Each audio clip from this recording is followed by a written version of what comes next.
The night was heavy, the clock on the wall ticked louder than usual. Each sound stabbed the silence of the house.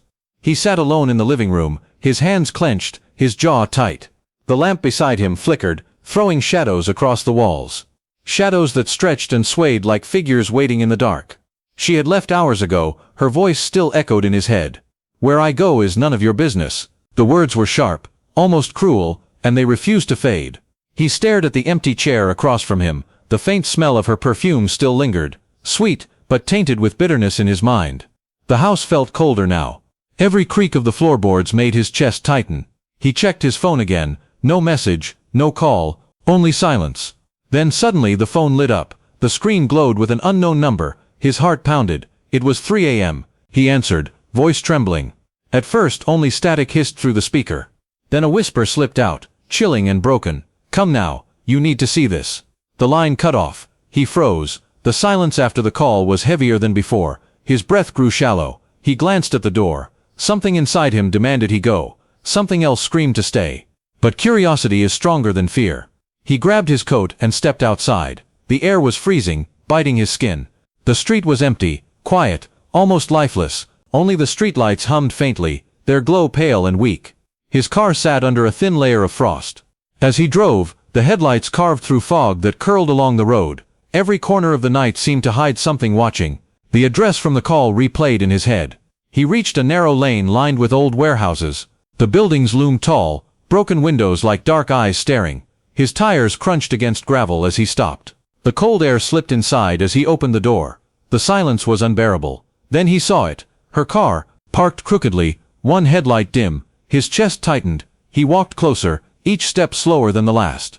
The smell of gasoline and rust filled the air.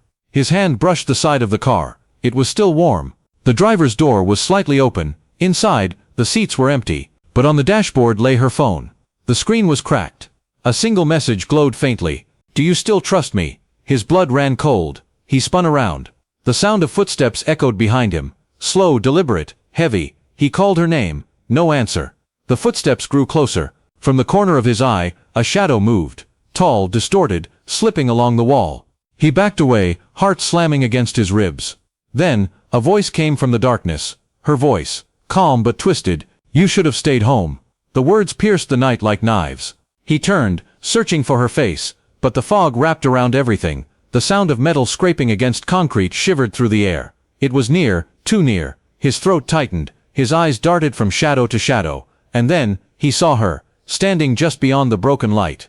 Her hair messy, her eyes sharp, her smile wrong. She held something in her hand. It caught the faint glow. Cold steel. A knife. His breath caught. The world spun slower. Every instinct screamed to run, but his legs felt heavy, locked to the ground. Her smile widened. "This is where your questions end." She raised the knife, and the silence shattered with the echo of his own heartbeat.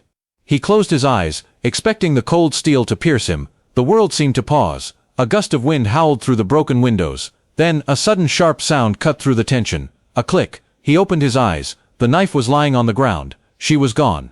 Confusion mixed with relief, but his instincts told him the danger was not over. He noticed footprints in the gravel, leading to the back of the warehouse. He followed, cautiously, every step echoing. Inside, the shadows shifted. There, in the center of the dusty floor, a small recording device played. Her voice. "Do not follow me. Do not trust appearances. See what you have done."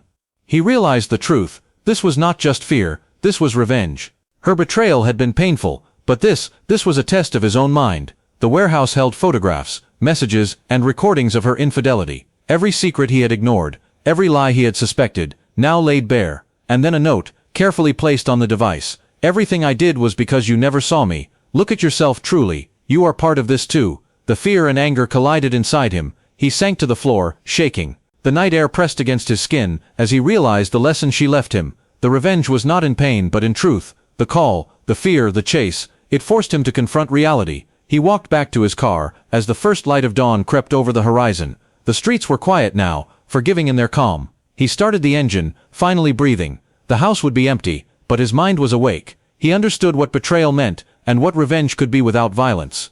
And in the silence of the morning, he whispered to himself, "Some lessons come at the cost of fear. Some truths arrive at 3 a.m. But he was alive, wiser and free. The shadows of the night faded behind him as he drove into the light.